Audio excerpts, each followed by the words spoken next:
It's Black History Month. I want to talk about 5 books I really enjoy that I think everyone should read.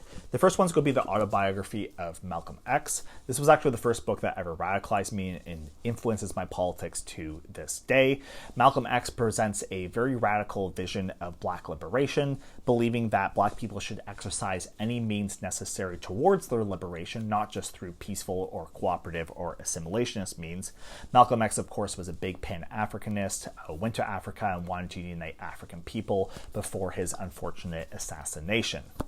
The next one is related to that topic. It's called This Nonviolent Stuff Will Get You Killed, how guns made the civil rights movement possible. This is from the last couple of years, I think this one was published. I think a lot of people believe that the civil rights movement was all just about turning the other cheek, peace, all that. Not a lot of people know that Martin Luther King actually, though, owned guns, and many of the other civil rights movement leaders also did. Something that was absolutely necessary for countering, white racist mobs, but more generally as a form of power and something that I think a lot of people can learn from to this day.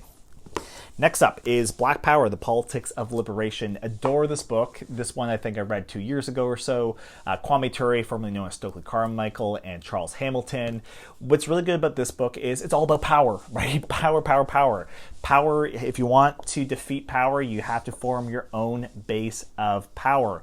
This is something that's actually been very useful in my own life, especially when it comes to legal advocacy, sometimes gathering communities together to fight deportations as an immigration lawyer.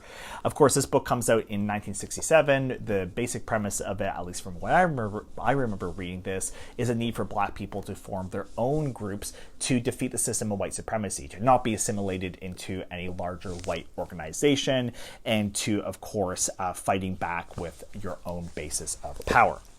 Then we have Angela Davis, Woman, Race, and Class. This came out, I think, in 1983. A great deconstruction of course, some of the unfortunate racism we find within the mainstream feminist movement.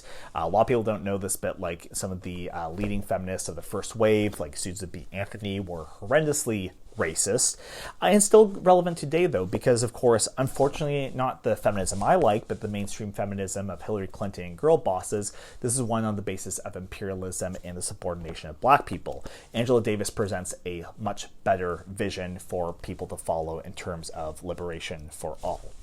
Finally, we have Black Against Empire. This is actually, I think, one of the most comprehensive, maybe a very comprehensive book on the Black Panther movement, its rise and its demise, as well as how they were able to get so powerful. The Black Panther Party is a movement that we should all follow and learn from. So there you go, 5 books for Black History Month. Let me know what you think. If you've read it, let me know what you think as well. Cheers.